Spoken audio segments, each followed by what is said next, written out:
찬송의 가사처럼 예수 안에서 참된 행복과 평안과 기쁨이 넘쳐나는 우리 모두가 되기를 소망합니다. 우리의 삶을 살아갈 때는 혼자 살아갈 수가 없습니다. 늘 함께 삶을 살아가야 되는 거죠. 하나님께서 우리를 보실 때 아담 한 명 있을 때 외로움을 보시고 그 돕는 배필을 세워주셨다 이야기합니다.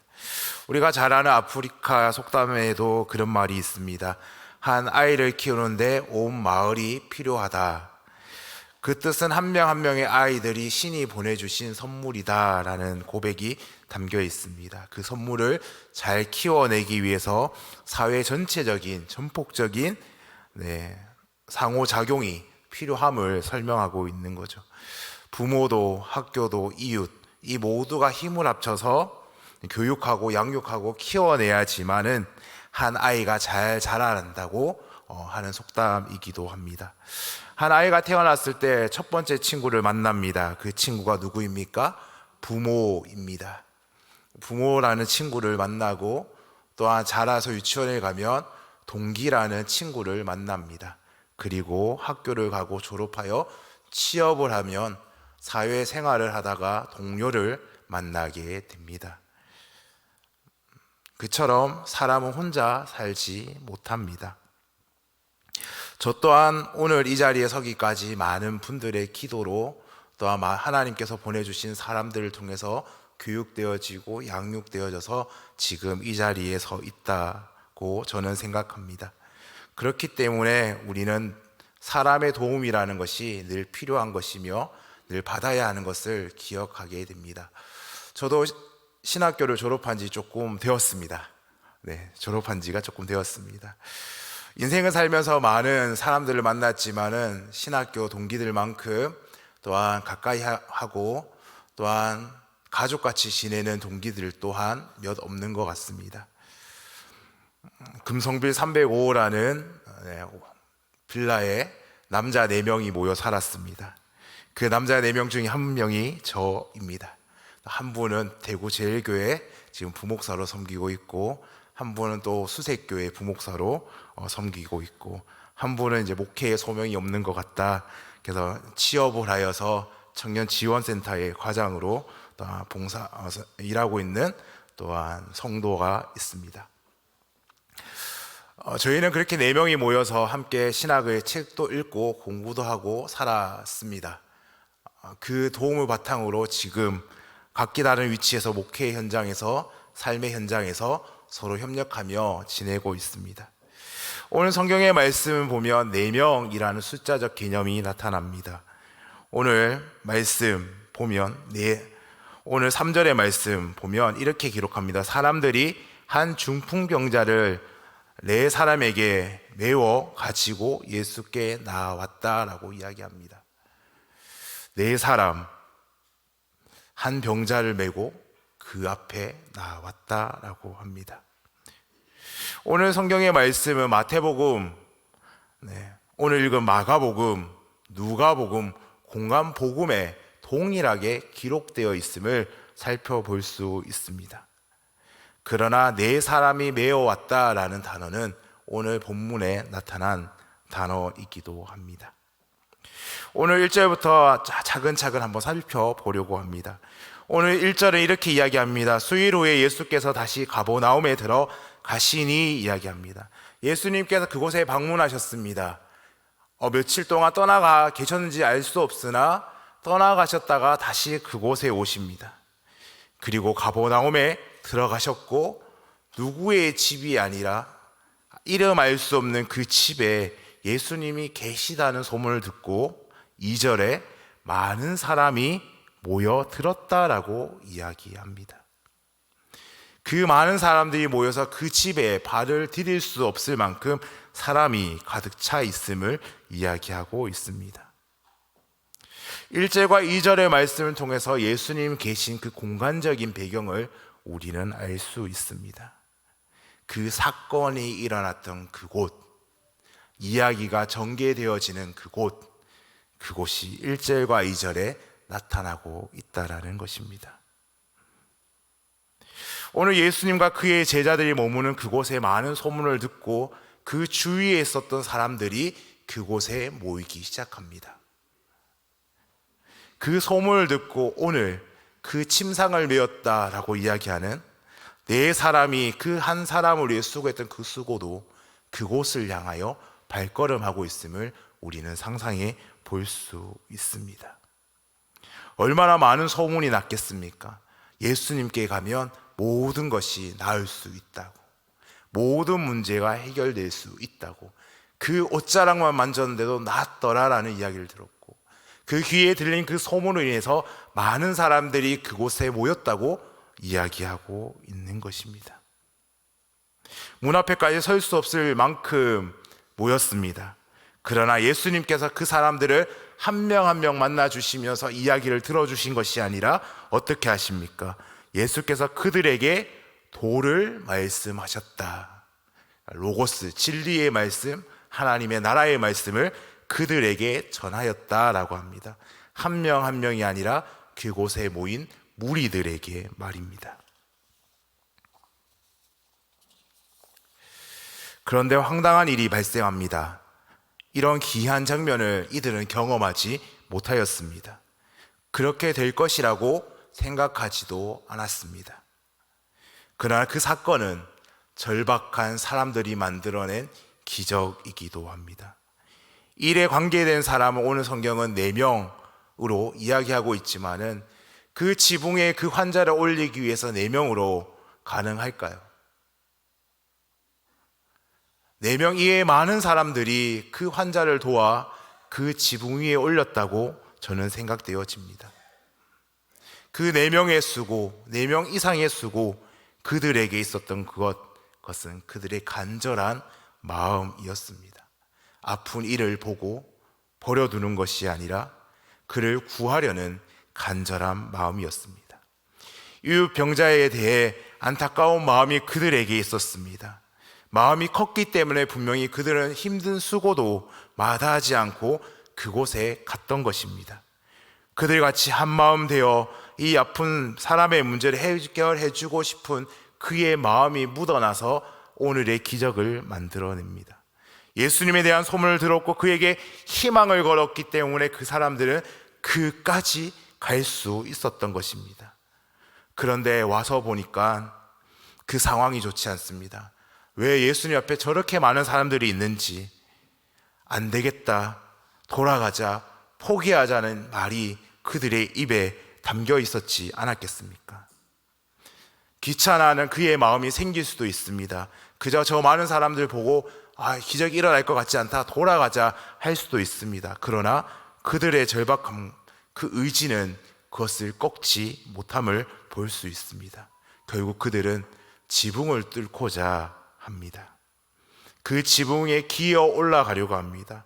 우리가 생각하는 지배 구조와 이스라엘의 현지의 지배 구조는 다릅니다. 그렇기 때문에 오늘의 말씀이 어떻게 생각해 보면 이해가 되지만은 이 환경적인 구조 배경이 우리에게 이해되지 않을 때가 있습니다. 왜 지붕을 뚫을 수밖에 없는가? 지붕을 뚫었다면 먼지가 떨어지고 흙이 떨어져서 예수님 또한 아셨을 거고 사람들이 불쾌해서 그곳에 있지 않았을 건데 왜 그들은 아무 말 하지 아니하고 예수님께서만 그것을 보셨을까라는 질문을 하게 됩니다. 이들의 열망은 그 장애의 환경을 이겨내게끔 합니다. 그 모든 상황을 이겨낼 만큼 충분히 강했습니다. 어떻게 해서든 이 사람을 예수께 보여야겠다는 그 4명의 마음이 기적을 만들고 사건을 만들어냅니다. 결국 그들은 그 지붕을 뚫어냅니다. 예수님께서 이 황당한 행위, 즉 믿음으로 간주하는 그것, 오늘 본문의 말씀의 5절에 이렇게 기록하지 않습니까? 예수께서 그들의 믿음을 보시고 병자에게 이르시되 작은 자야 내 죄사함을 받았다 이야기하십니다. 그 병자의 간절함을 보셨다 이야기하지 않습니다. 그들의 믿음을 보셨다라는 것입니다. 그 환자를 도와서 그 지붕을 뚫고자 했던 것, 지붕을 뚫고 내렸던 그것, 예수님께서는 불쾌함으로 받아들이신 것이 아니라 그들의 믿음으로 보셨다라는 것입니다. 만약에 그것을 불쾌하게 여기셨다면 예수께서 그것을 거절하실 수도 있지 않겠습니까? 왜 내 사람이 수고하여서 이 많은 사람들에게 피해를 주느냐 하실 수 있지 않습니까? 오늘 성경에 보면 그 영향력을 입은 사람, 그 나음을 입은 중풍병자의 믿음이 아니라 예수님께서는 가상히 여기는 그 마음은 그들의 믿음이었다라는 사실을 우리는 기억해 볼 필요가 있습니다.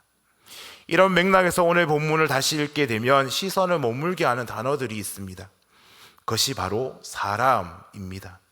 오늘 우리는 그냥 중풍병자가 나았다, 지붕 뚫고 내려왔다, 이것에 집중해 볼 수도 있습니다. 그러나 오늘 말씀을 다시 생각해 보면 1절부터 쭉 읽어 나가면 매 절마다 사람에 대한 이야기들이 가득해 있다는 것입니다. 소문을 들은 사람들이 먼저 나타납니다. 그리고 2절에 많은 사람들이 그 앞에 모였다고 이야기합니다. 그리고 사람들이 한 중풍병자가 네 사람이 무리들, 그들의 믿음, 어떤 서기관들, 이 사람, 그들이 모든 사람, 그들, 우리가 이만큼이나 사람의 이야기가 많이 나온다는 것을 오늘 새롭게 다가온다는 것입니다. 오늘 본문에서 주인공이 한 사람 나음을 입은 이야기의 주인공이 아니라 어쩌면 그 속에 나온 사람들의 태도와 또 그 사람들의 역할에 따라서 각자의 위치의 반응들이 다름을 우리는 성경을 통해 볼 수 있는 것입니다. 정확하게 말하면 구체적으로 누구의 믿음을 의미하는지는 알 수 없습니다. 그러나 중풍병자의 그 낫고자 하는 믿음일 수도 있지만 또 데리고 나온 자들의 믿음일 수도 있습니다. 그러나 그 믿음이 끝내는 그 간증의 주인공 중풍병자의 나음을 이끌었다라는 사실입니다. 그렇다면 그들이 구원을 이끈 믿음이 무엇일까 우리는 질문해 볼 수 있습니다. 바로 그것은 긍휼입니다. 사전적으로 의미를 찾아보면 다정히 사랑하며 측은히 여김을 받는 것이 긍휼이라고 합니다. 불쌍히 여겨 동정함, 상대방에 대한 불붙는 마음으로 있는 그대로 상대를 받아주는 그 은혜를 베푸는 것. 네, 빨리 끝내도록 하겠습니다. 네, 그렇습니다. 그 은혜가 긍휼이다라는 것입니다. 구약에서 가장 많이 사용되어지는 단어로 라함임이라는 단어도 많이 사용하지만은 헤세드, 자비라는 단어도 긍휼에 많이 사용되어집니다. 이는 부모가 자녀에게, 형이 동생에게 가지는 애틋한 정을 긍휼이라고도 설명해 볼 수 있는 것입니다. 4명의 친구라고 들었던 4명, 그곳에 모인 많은 사람들, 각자의 소원과 각자의 이야기는 다르지만은 그 낫고자 하는 그 마음들, 서로의 아픔을 알기 때문에 긍휼한 마음으로 동화되었던 그 현장에서 예수님께서 오늘의 기적을 만드신다라는 사실입니다. 우리는 긍휼이라는 단어를 생각해 볼 때 떠오르는 단어가 있습니다. 어떤 단어들이 있습니까? 성경 구절 중에 떠오르는 구절. 우리 팔복에 보면 마태복음 5장의 7절에 보면 긍휼히 여기는 자는 어떻게 됩니까? 복이 있나니 그들이 어떻게 됩니까? 긍휼히 여김을 받을 것이다 라고 예수님께서 말씀하십니다. 오늘 본문은 유진 피터슨이 쓴 메시지 성경에 이렇게 이야기합니다. 주님의 긍휼하심을 받은 것이 축복임을 우리는 알고 있습니다. 그런데 이 긍휼하심을 가장 명확하게 느끼는 순간 언제냐면 우리가 누군가를 돌보는 순간입니다 라고 설명합니다. 우리는 긍휼한 마음을 베푼다 이야기하고 있지만은 그 긍휼한 마음을 받아보지 못한 사람은 그것을 실천하지 못합니다.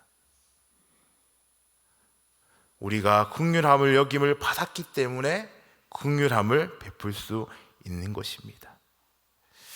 오늘 말씀을 준비하면서 이러한 예화를 접했습니다. 어떤 분이 곧 잘 나누어주고 베푸는 삶을 살았다고 합니다. 어떤 때는 하도 도와달라고 하는 사람들이 많아서 하나님께 투정을 했다고 합니다. 하나님, 이제 그만 도와주고 싶어요. 저도 좀 덜 나누어 주면 제가 훨씬 더 풍요로워질 수 있을 것 같아요. 계속 도와주니 그들은 고마워하지도 않은 것 같아요. 웬일인지 즉각 그들에게 하나님께서 말씀하셨다 합니다. 그러니 좋다. 그러면 이제 너는 그만 주는 자가 되고 이제 얻어 받는 자가 되거라. 그는 놀랐다고 합니다. 아차 하는 순간 다급하게 아니라고 외쳤습니다.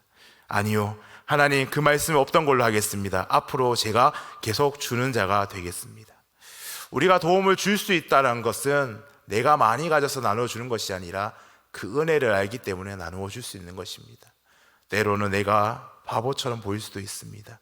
때로는 내가 지칠 수도 있습니다. 그러나 내가 줄 수 있음에 행복한 그 사람이 되어야 됩니다. 왜요? 내 안에 예수님이 계시기 때문입니다. 때때로 우리가 하염없이 누군가에게 긍휼을 베풀다 보면 우리는 아픔에 대한 마이너스에 대한 생각을 합니다. 내가 이것을 주지 않으면 내가 더 가질 수 있는데, 내가 너무 손해보고 있는 것을 느끼게끔 되고 내 손이 더 펴지 못하고 접히는 그 순간을 경험한다라는 사실입니다. 가만히 생각해 보면 도움과 긍휼을 바라고 사는 인생보다 긍휼을 베푸는 인생이 참 복 있는 삶이지 않을까 합니다.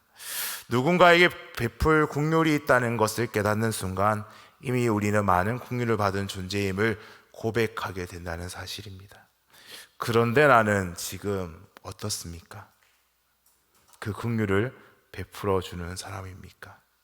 아니면 그 긍휼을 원하는 사람입니까? 오늘 말씀을 준비하면서 이 찬양이 떠올랐습니다. 내가 먼저 손 내밀지 못하고, 내가 먼저 용서하지 못하고, 내가 먼저 웃음 주지 못하고 이렇게 머뭇거리고 있는 우리의 삶입니다. 이것이 오늘 삶을 살아가고 있는 우리의 모습이지 않습니까? 이 시간 우리 한번 찬양하면서 우리 다시 한번 우리의 삶을 한번 점검해 보려고 합니다. 함께 찬양하겠습니다.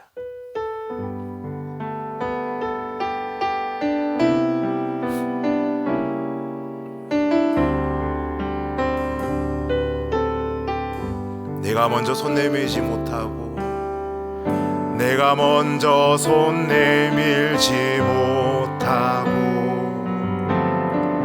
내가 먼저 용서하지 못하고, 내가 먼저 웃음 주지 못하고 이렇게 머뭇거리고 있네. 그가 먼저 손 내밀기 원했고, 그가 먼저 하길 원했고, 그가 먼저 웃음 주길 원했네. 나는 어찌된 사람인가. 오 강교한, 오 강교한 나의 입술이여, 오 돌아본 나의 마음이여.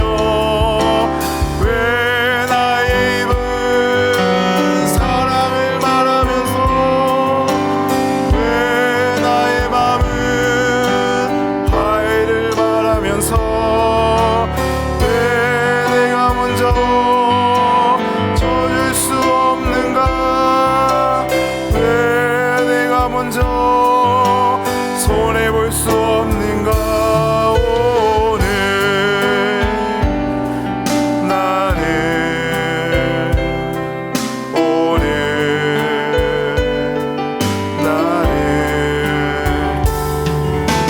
주님 앞에서 오늘 밤으로 이렇게 느끼며 서 있네. 어찌할 수 없는 이 맘을 주님께 맡긴 채로, 내가 먼저 섬겨주지 못하고, 내가 먼저 섬겨주지 못하고, 내가 먼저 이해하지 못하고, 내가 먼저 높여주지 못하고,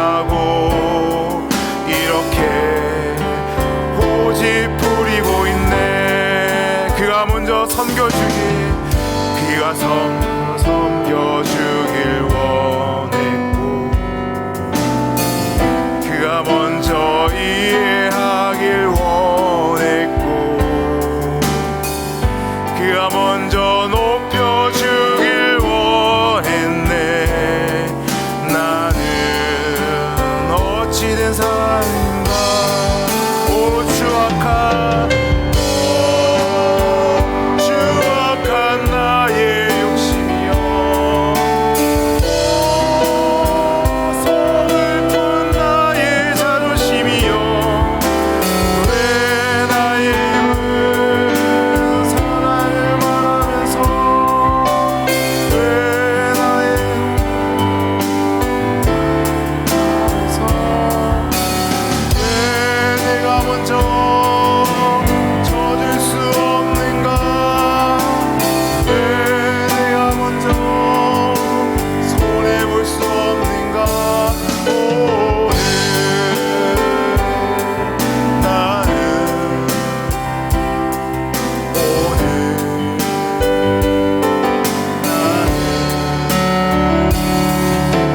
주님 앞에서 오늘 밤 오르고 이렇게 느끼며 서 있네.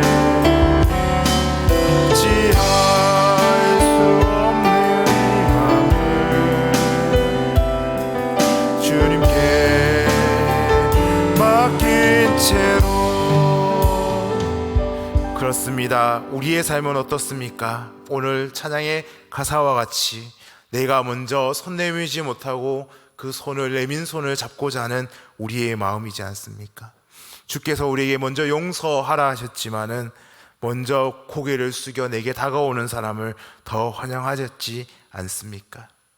오늘 읽은 본문에서 나타난 사람들이 한 중풍병자를 네 사람에게 메워가지고 나올 때 그들은 먼저 손을 내밀어 주는 사람이었고, 먼저 모든 허물을 덮어주는 긍휼을 가진 사람이었다는 것을 우리는 말씀을 통해 볼 수 있습니다. 왜 그렇습니까? 긍휼히 여기는 자는 긍휼히 여김 받을 것을 경험했기에 그 긍휼을 베풀 수 있었기 때문입니다. 그들은 중풍병자인 그를 인자로 대하였고 그를 불쌍히 여겼기에 그를 거기까지 소문을 듣고 침상에 누운 그를 데리고 나올 수 있었습니다. 이 말은 사람과 사람의 관계에서 특히 불우한 자, 불행한 자, 범죄자에 대하여 우리 하나님의 사랑의 표현을 의미하는 것이기도 합니다. 긍휼은 우리를 향한 주님의 마음에서 시작하는 것입니다. 한없는 사랑으로 품으사 돌아오기를 원하시는 그 아버지의 마음 말입니다. 긍휼히 여기는 마음과 긍휼을 살아내는 그것은 하나님이 허락해 주셔야지만 가능한 삶입니다. 그렇게 살아내기 위해서는 우리는 은혜를 구해야 하는 것입니다. 그것이 오늘 우리에게 주는 도전이기도 합니다.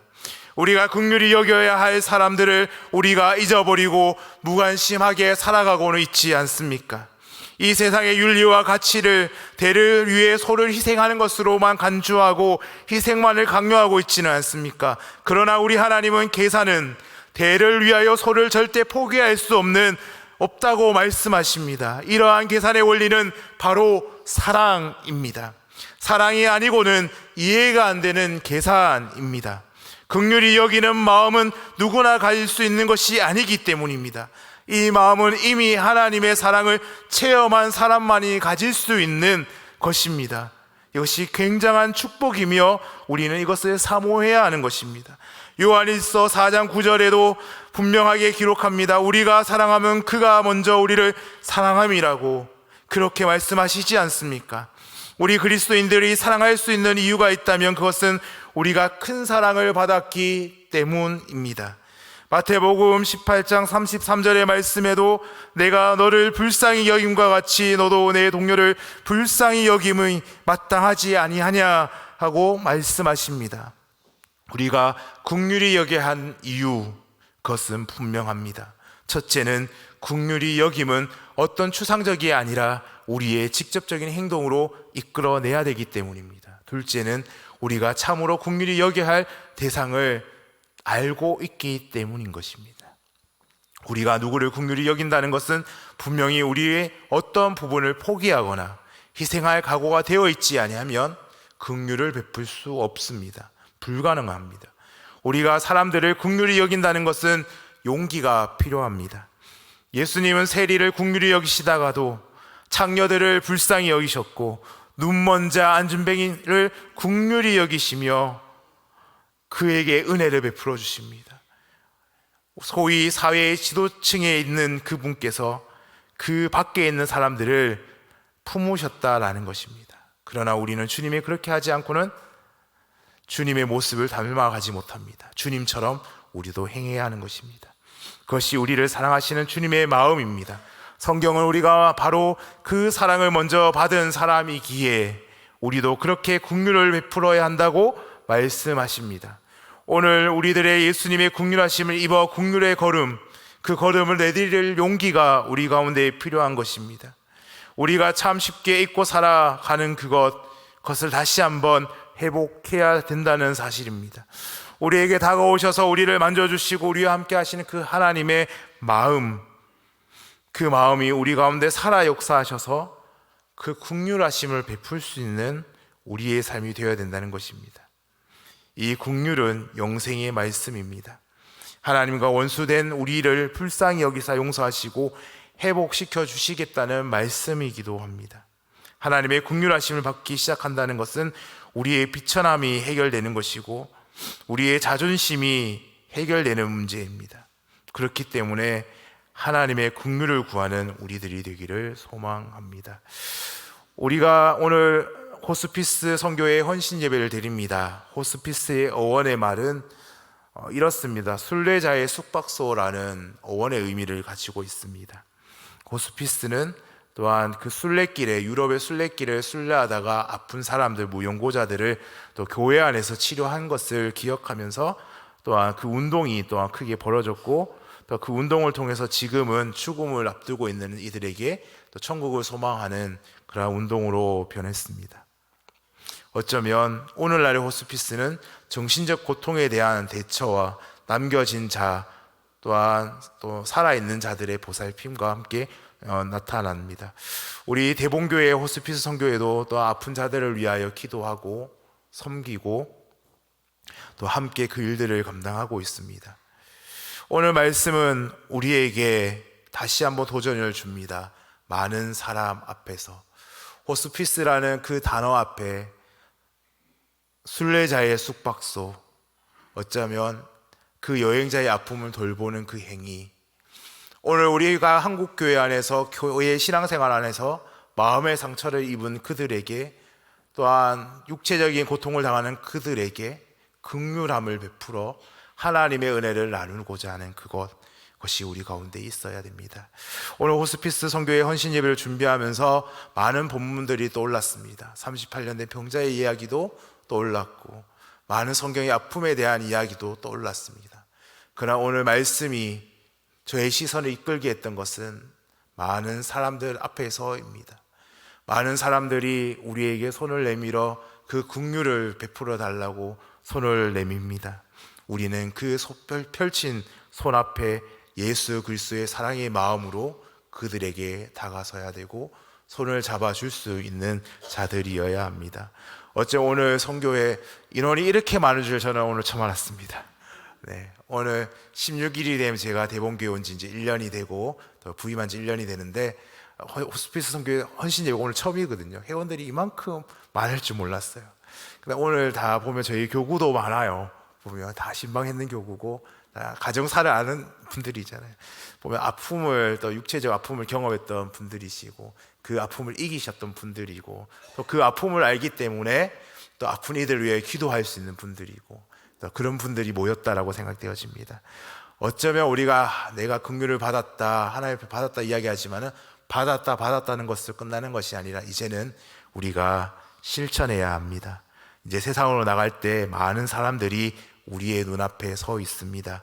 오늘 본문의 2절의 첫 시작 많은 사람, 그 현장은 예수께서 그들에게 도를 전하셨고 진리를 전하신 그곳에서 사건은 일어납니다. 그곳에서 나는 과연 어떤 사람입니까? 기적을 바라고 소문만 듣고 왔던 사람입니까? 아니면 그 긍휼을 따라 그 긍휼을 실천하는 사람입니까? 긍휼을 입기를 기대하는 사람, 그 사람보다, 아니면 긍휼을 입고 긍휼을 베푸는 사람, 그 사람들이 모인 그곳이 대봉교회였으면 합니다. 대봉교회, 호스피스 선교회가 긍휼을 입은 것으로 끝나는 것이 아니라 긍휼을 베풀 수 있는 자들이 모인 선교회가 되기를 더욱더 소망합니다. 이번 한 주의 삶 가운데 많은 사람 앞에서 유치한의 시의 행복이란 시 한 구절과 같이 사랑하는 것은 사랑받는 이보다 행복하나니라 한 것과 같이 예수님의 사랑을 가지고 세상 가운데 사랑을 실천하고 이곳에 모인 모든 분들이 그 천국의 소망을 가지고 살아내는 우리 모두가 되기를 소망합니다.